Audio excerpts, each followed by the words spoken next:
Rapaziada, Vasco é derrotado no clássico contra o Fluminense. Então vamos lá falar da partida de hoje, que o Vasco acabou sendo derrotado e encontra o seu segundo jogo já sem vencer no comando de Fernando Diniz. A escalação do Vasco para o clássico de hoje é essa que está aqui na tela, né? O Vasco vem com poucas mudanças efetivas. O único desfalque da equipe, assim, que vale ressaltar é o Coutinho, que estava expulso para a partida de hoje. Com isso a gente tinha Matheus Carvalho ganhando a posição dele. Como é que estava assim? Escalado o time: Léo Jardim no gol, Lucas Piton, Paulo Henrique nas laterais, Luiz Gustavo, João Vitor na zaga. Aí os volantes eram Hugo Moura e o Carvalho, Matheus Carvalho, que ganhou a vaga do Coutinho. E o Tietchan sai da volância e ganha uma posição à frente ali no meio de campo, como se fosse o substituto do Coutinho. E no ataque é o mesmo Nuno Moreira, Verratti e Ryan. Essa era a equipe do Vasco, que começou o jogo e de fato não começou muito bem, né? O Fluminense pressionava bastante a equipe do Vasco, teve uma finalização ali que o Léo Jardim fez a defesa, não era uma grande defesa nem nada, mas o Fluminense era mais incisivo do que o Vasco, que não apresentava tanta coisa nesse início de jogo. O Fluminense colocou depois uma finalização para fora com o Hércules e tinha mais um ímpeto para buscar o gol, para buscar outras coisas, e tinha esse ímpeto para poder buscar o gol de fato. Mas quem fez o gol primeiro, curiosamente, foi ele. O próprio Vasco, né, que fez essa comemoração aqui, inclusive, nem foi o Ryan que fez o gol, mas ele fez o C, zoando o Fluminense. Mas quem fez o gol foi o João Vitor, né? É um escanteio não, é uma falta cobrada pelo Piton no ataque do lado direito do Vasco. A bola é mandada na área e, apesar da polêmica de estar impedido ou não, mas é um embololô danado e é meio inconclusivo até para dizer se tem alguém impedido ou não. Mas o João Vitor subiu de cabeça, fez o gol. O árbitro ficou 5 minutos no VAR para confirmar e o gol valeu. Ryan provocou, teve uma confusãozinha, até, se não me engano, o Everaldo e o Fábio tomaram amarelo. E o Vasco saía vencendo por 1 a 0 aos 25 minutos com esse gol do João Vitor. E depois disso o Vasco melhorou na partida. O Ryan teve duas grandes oportunidades, uma dessa que eu até coloquei aqui na tela, que foi uma bola no travessão, um chutaço depois de uma sobra de escanteio. O Ryan tem uma grande chance e antes dessa ele saiu uma cara a cara com o Fábio, que ele acaba perdendo, né? Mas ainda o primeiro tempo do Vasco infelizmente não terminou com esse placar de 1 a 0. Terminou com 1 a 1. É uma boa chegada do Fluminense no final do jogo, que voltou a tomar o controle da partida. Se não me engano, uma jogada começa na esquerda com uma jogada do Arias, aí a jogada se constrói lá pela direita, onde na direita vem um cruzamento para a área. O Lima, que está aqui na foto aqui de cima, cabeceia, o Léo Jardim defende, mas o Verratti está ali na área, a bola bate no peito do Verratti, entra para dentro do próprio gol. Verratti faz o gol contra e o Vasco termina o primeiro tempo desta forma: Vasco 1 e Fluminense 1, né? O Vasco, que não fazia um bom início de primeira etapa, os primeiros 20, 25 minutos eram totais do Fluminense. O Vasco cresceu depois do gol, em que saiu num achado ali, numa falta, que o Lucas Piton acerta um cruzamento e o João Vitor sobe de cabeça para fazer. E depois do gol o Vasco de fato melhora, mas não conseguiu segurar o gol, não conseguiu segurar o resultado que tinha e levou o gol numa falha. Não numa falha, né, mas numa sequência de azar, né, porque se o Verratti não tivesse ali, a bola, quem sabe, não ia entrar, obviamente. O Léo Jardim fez uma boa defesa na cabeçada do Lima, que já era uma defesa difícil, mas ainda para contar o azar, o Verratti estava lá, né, e hoje ele até marcou gol, mas contra o próprio Vasco.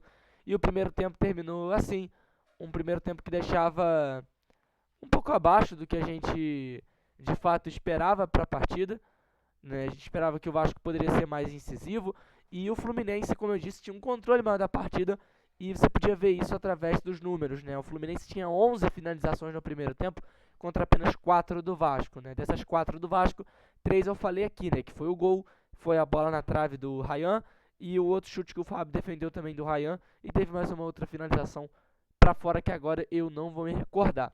Mas o Fluminense chegava mais vezes, tinha mais finalizações, não era de tanto perigo? Não. Mas colocou o Léo Jardim para trabalhar aqui, colocou o Léo Jardim para trabalhar ali.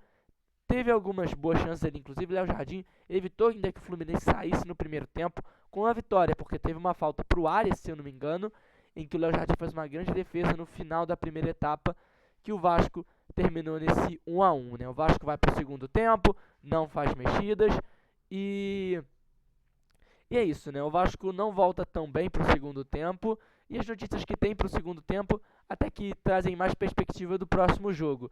O Vasco toma um cartão amarelo com o Matheus Carvalho, que depois é futuramente substituído, e também toma um cartão amarelo com o Luiz Gustavo, esse que está de fora da partida contra o Bragantino, né?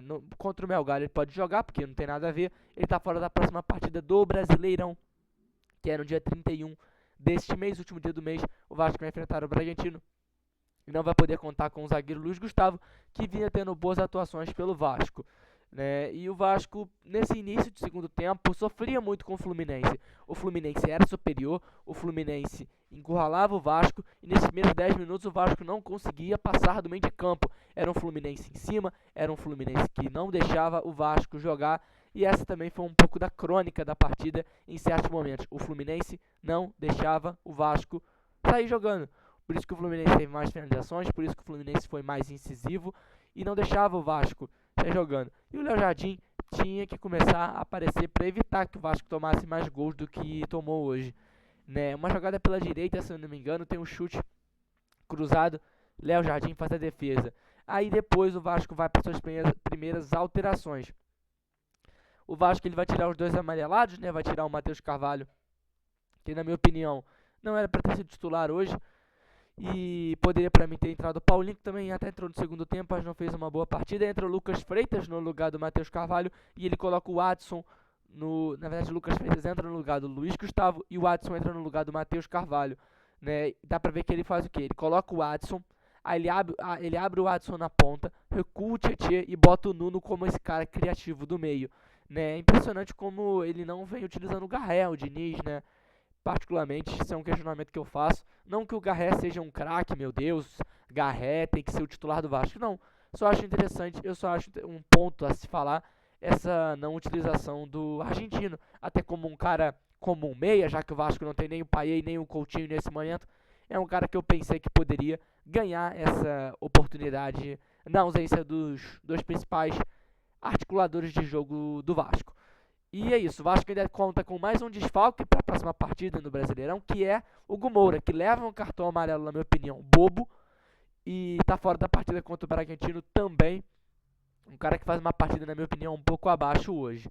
O Vasco vai fazendo algumas alterações que não melhoram tanto.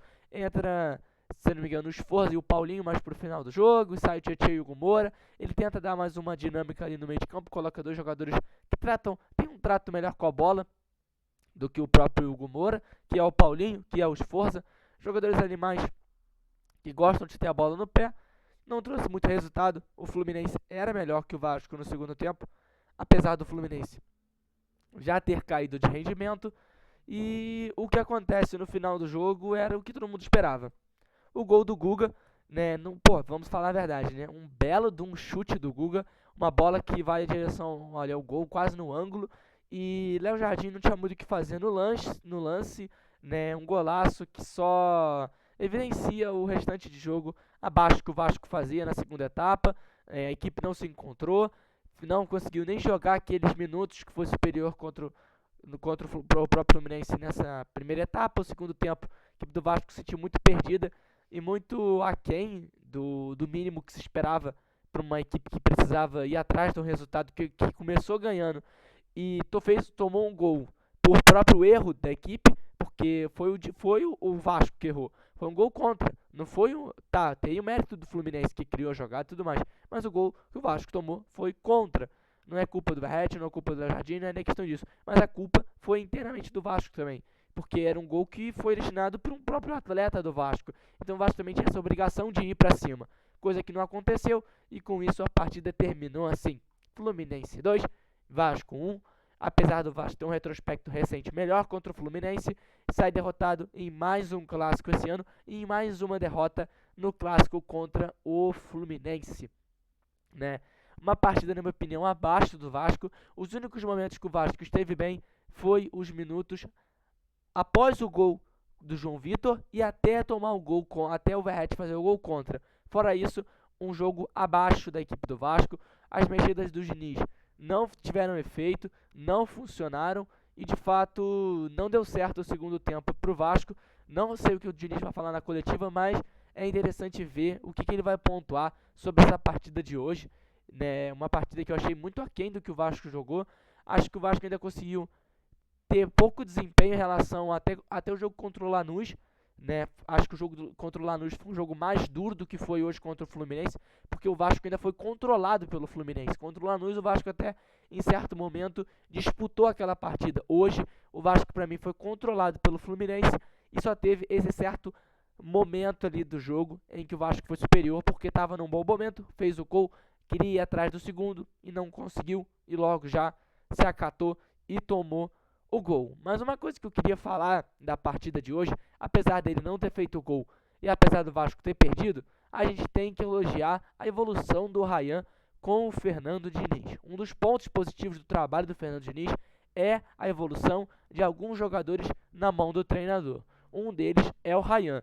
O que esse cara vem desempenhando, tá, beleza. Às vezes você vai falar assim, pô, mas o Rayan às vezes não tá fazendo gol. Beleza, fez o gol contra o Operário, mas não tá ainda aquele Rayan que a gente esperava que vinha da base. Mas é um cara que vem evoluindo muito. É um jogador jovem ainda, é um jogador que precisa ser lapidado, obviamente, mas é um cara que vem evoluindo muito na mão do Diniz. Ele mesmo disse, é um cara que vem ajudando muito ele, é um cara que é um paizão, é um cara que dá bronca, cobra, mas é um cara que faz o jogador se motivar e dar resultado, né? O Rayan vem dando resultado. Marcou o gol contra o Operário. Hoje, dessas 4 finalizações de perigo do Vasco no primeiro tempo, foi dono de 2 delas. Uma, ele, se eu não me engano, que sofre a falta que originou o gol, ele que coloca uma bola na trave, ele que dá mais uma finalização pro Fábio defender. É um cara que tá criando jogo, em certos momentos ali, fez pra mim um bom jogo o Rayan, e pra mim, né, tirando ali o João Vitor, se fosse pegar ali, num geral, nessa passagem até agora do Diniz, pra mim o Rayan é um dos melhores jogadores e um dos que tá sendo, na verdade, os mais potencializados no comando do Fernando Diniz. Era isso que eu precisava pontuar para a partida de hoje. Agora o Vasco vai esquecer um pouquinho o Brasileirão e vai dar um foco na Sul-Americana, onde vai ter a sua última rodada, enfrentando o Melgar nessa próxima terça-feira, às 7 horas da noite, tendo um confronto obviamente direto. Lá no já é líder do grupo, basicamente já está classificado. Vasco e o Melgar vão se matar aqui dentro de São Januário para saber quem fica com essa segunda vaga do grupo na Sul-Americana. Claro, ainda há uma chance de ficar em primeiro colocado? Sim, é bem improvável, porque o Lanús provavelmente vai ganhar do Porto Cabedelo e o Vasco e o Melgar vão ter que se matar para ver quem vai se classificar em segundo ou quem sabe até mesmo em primeiro. O Vasco precisa vencer, é vencer ou vencer para se seguir vivo na Sul-Americana. Uma partida complicada para o Vasco. E para você que quer saber qual que é a próxima partida do Vasco no Campeonato Brasileiro, é só no outro final de semana, só no sábado, dia 31, que o Vasco não vai contar nem com o Hugo Moura e nem com o Luiz Gustavo para a partida contra o Bragantino. É isso, o Vasco ser derrotado do Clássico, uma partida abaixo, mas é isso, pontuei tudo que tinha para falar aqui, já projetei as próximas partidas. Se você quiser conferir aqui um texto que a gente fez que eu fiz depois do jogo, um vídeo curto também, um vídeo do jogo do São Paulo aí que eu vi, que foi no mesmo horário do jogo do Vasco. Se quiser, acompanha aqui o canal, a gente fala de futebol brasileiro diariamente aqui no canal, até de vez em quando também de futebol europeu, as principais notícias de lá. Então é isso, se você quiser acompanhar o canal, se inscrever, deixar o like, é isso, valeu demais, obrigado pelo apoio, é isso, valeu!